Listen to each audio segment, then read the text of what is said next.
Hello everyone, welcome to MS Academy. So it's Tuesday today, so basically we have to meet at 6 p.m.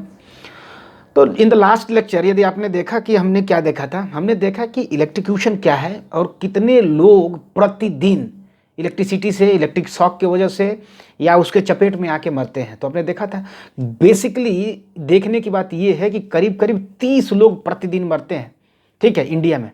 यानी कहने का मतलब ये है कि ये एक बहुत बड़ा नंबर है that we have to reduce it.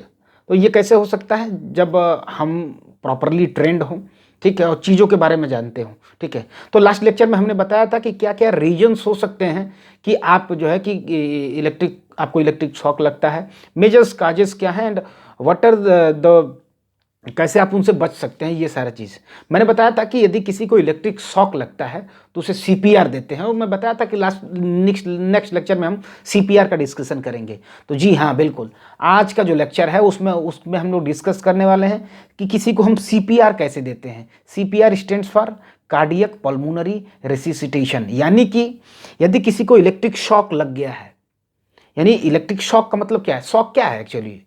तो electric shock is the failure of the body to circulate oxygenated blood, यानी ऑक्सीजनेटेड ब्लड को सर्कुलेट न करने का जो फेलियर है that is called the shock. And इसके वजह से होता क्या है, the cells do not live, cell dead हो जाती हैं, ठीक है। तो एक्चुअली क्या है, जब भी शॉक लग गया, इलेक्ट्रिक शॉक किसी को लगता है तो हमें सीपीआर देना चाहिए। सीपीआर देना चाहिए सबसे पहले यदि किसी को। चलिए शुरू करते हैं प्रोसीजर्स के। पहला प्रोसीजर है, इफ़ यू सी समबडी, यदि आप किसी को देखते हैं कि उसे इलेक्ट्रिक शॉक लगा हुआ है, तो सबसे पहले तो आप उसको ये देखें कि क्या वो प्रेजेंटली अभी कांटेक्ट में है, क्या लाइव वायर हो सके कांटेक्ट में अभी भी हो। इफ़ दैट इज सो तो मेक श्योर करें कि आप पहले उस सोर्स को उससे दूर ले जाएं, ठीक है, या किसी भी तरह से पीवीसी पाइप की मदद से या वट एवर वेज, ठीक है, अपने आप को सुरक्षित रखते हुए आप उसको दूर करें, ठीक है। And ask for the help, और जो भी हैं आप चिल्लाएं, जो है कि हेल्प के लिए चिल्लाएं कि हेल्प करके, ठीक है। And if somebody is there with you to assist you, तो आप उसे बोलें कि हेल्पलाइन नंबर पे कॉल करें। यदि मैं यूपी की बात करूं तो हेल्पलाइन नंबर जो है कि क्या 112 है, ठीक है, 112 is the helpline number for the emergency ambulance, ठीक है। आप उस पर ज़रूर कॉल करें, और कॉल करके जो भी शॉक्ड पर्सन है उसको वहाँ से जेंटली उठाएं, ठीक है, शोल्डर की मदद से उठाएं उसे देखें क्या ब्रीदिंग कर रहा है, क्या उसकी स्टेटस क्या है, उसकी रिस्पिरेशन इज गोइंग ऑन और स्टिल ब्लॉक्ड, ठीक है। आप उसको जेंटली जो है कि पीठ के बल, यानी कि लेइंग ऑन द बैक, ठीक है, जेंटली लिटा दें उसको, ठीक है। यदि उसका पैर थोड़ा सा ऊपर है तो ये प्रेफरेबल है, यदि नहीं तो let him be on the floor only, ठीक है, ठीक है। उसके बाद आपको क्या करना है, आपको सीपीआर देना है। सीपीआर बोले तो क्या करना है, आपका ये जो दोनों हाथ है, दोनों हाथ को आप एक हाथ कर लें, इस तरह से या इस तरह से जो भी है, और उसको ये अपना लेफ्ट में होता है आपका हार्ट, लेकिन उससे मतलब नहीं है, एकदम बीचों बीच में आप दोनों हाथ को, जैसे कि एक से ऊपर एक, मेरा नहीं हो पा रहा है ना, ऐसे होगा ना, ठीक है, एक के ऊपर एक रख के इसे, ठीक है, और उसको दबाना है आपको, ठीक है। दिस इज कॉल्ड पंपिंग, ठीक है, हमको पंप करना है, क्योंकि हमारा कार्डियक ब्लॉक हो गया ना, कार्डियक अरेस्ट बोलते हैं इस सिचुएशन को, कार्डियक अरेस्ट हो गया है, तो हमें यहाँ पे पंप करना है। Hard and fast, rule is hard and fast. Hard का मतलब क्या है, हमें तेजी से दबाना है, करीब करीब जो सीना है हमारा 5 सेंटीमीटर जाना चाहिए नीचे, 5 सेंटीमीटर नीचे जाना चाहिए, तो हार्ड करेंगे। एंड फास्ट का मतलब है करीब करीब 1 सेकंड में 2 बार पंप करना है, ठीक है, समझ पा रहे हैं आप, 1 सेकंड में 2 बार, यानी आमतौर पर देखते हैं तो 100 प्रति मिनट 100 होना चाहिए या उससे ज़्यादा, 100 या उससे ज़्यादा होना चाहिए, ठीक है। यानी 100 या उससे ज़्यादा माने आप मान के चलिए कि प्रति सेकंड आपको 2 पंप करना है, 2 बार पंप करना है, ठीक है। ये दोनों हाथ को ऐसे करके उसको एकदम in the middle of the chest आपको पंप करना है, ठीक है, आपको पंप करना है, ठीक है। जैसे वो हो जाए आपको करते रहना है, ये करते रहना है। एंड मेक श्योर कि the ambulance is on the way, ठीक है, इस बात को रहें कि ambulance is on the way और वो आ रही है हेल्प के लिए, ठीक है।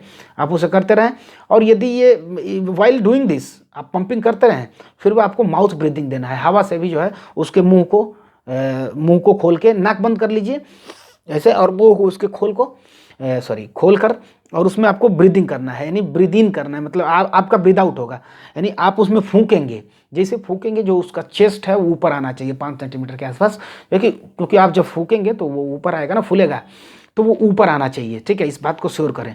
तो करीब करीब आप 15 या 30 बार आप पंपिंग कर चुके हैं, पंप कर चुके हैं, तब हर 15 या 30 बार के बाद जो है आप इसको मुंह में उसको फूंकना है, ठीक है।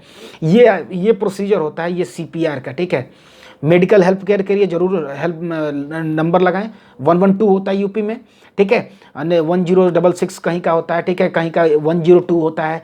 सो मेक श्योर, आपको याद होना चाहिए, और ये वीडियो आप सभी तक पहुंचाइए, ठीक है, कि CPR एक्चुअली क्या होता है और क्यों ज़रूरत होती है। केवल इलेक्ट्रिक्यूशन में ज़रूरत नहीं होती है, आप समझिए इस बात को, ठीक है। CPR ये था, मैंने उसकी ट्रेनिंग भी अटेंड की हुई है, ठीक है। तो CPR एक्चुअली क्या होता है, ये कभी भी होता है, कार्डियक ब्लॉक कभी भी हो सकता है, जैसे हार्ट अटैक, इसके बाद हार्ट अटैक हो सकता है, तो उसमें भी कार्डियक ब्लॉक होता है। कार्डियक अरेस्ट में होता ये है कि पंपिंग करना बंद कर देता है। बंद करना मतलब जितना ऑक्सीजन चाहिए हमको, ऑक्सीजनेटेड ब्लड जितनी चाहिए सेल्स को जीवित रहने के लिए, उतनी ऑक्सीजन की सप्लाई नहीं कर पाता है। इसको हम लोग कार्डियक ब्लॉक कहते हैं। समझ पा रहे हैं बात को? Biological student might be able to understand it very smoothly, ठीक है, लेकिन सबको समझना है इस बात को। खैर वो ना समझे तो हमें ये तो समझना ही है कि CPR कैसे देना है, that is very much important, ठीक है। तो CPR का प्रोसीजर यही होता है। मान लीजिए कोई शॉक कैसे भी लग सकता है ना, मान लीजिए अभी मेरा बॉस ने मुझे ऐसा डांट दिया कि फायर कर दिया, सपोज करिए कि you are no longer in the job, ऐसा करके, ठीक है, you are no longer in the job. अब मुझे शॉक लग गया, अरे ऐसा करके, और मेरा कार्डियक ब्लॉक हो गया, मैं गिर गया, अचेत हो गया, ऐसा करके। तो in that situation I need the CPR first. एक तरह से समझिए वो फर्स्ट एड है, ठीक है। CPR is the first aid, आप समझिए, ठीक है, वो ज़रूरत होती है। तो प्रोसीजर आपने समझ लिया। यदि इलेक्ट्रिक्यूशन होता है तो मेक श्योर करें कि वो अभी ना हो, हेल्प के लिए चिल्लाएं। If somebody is there make him to call to the ambulance 112 for the UP, ठीक है, 102 फॉर द अदर्स, ठीक है, ऐसा करके आप कॉल करें और मेक श्योर कि वो आ रही है, ambulance is coming. In that duration, in that short span of time आपको क्या करना है, आपके दोनों हाथों को ऐसे बांध के in the middle of the chest आपको दबाना है, करीब करीब प्रति सेकंड 2 बार, यानी कि करीब करीब मिनट में 100 बार के आसपास इसको दबाना है। इस तरह से दबाना है एकदम मिडिल में ऐसे कुछ लोग ऐसे दबाते हैं, दिस इज नॉट फेयर, ठीक है। बी श्योर कि आपका हाथ ऐसे होना चाहिए, बहुत इम्पैक्ट एक जगह होना चाहिए, ठीक है। और मिडिल में, ये नहीं कि आप ज़्यादा मैथमेटिक्स लगाने लगें कि बायोलॉजी के टर्म से इधर है लेफ्ट में तो लेफ्ट में दबाएं, नहीं, इन द मिडिल ओनली, ठीक है। तो चलिए, ये था CPR एंड द प्रोसीजर। और आपको माउथ ब्रीथिंग भी करना है। तो hope you are comfortable with the CPR, और CPR जरूर दें, ये जरूरी रहता है, क्योंकि एम्बुलेंस आए उसमें समय लगेगा। इन दैट ड्यूरेशन हो सके कि CPR से ही बंदा ठीक हो जाए, ठीक है।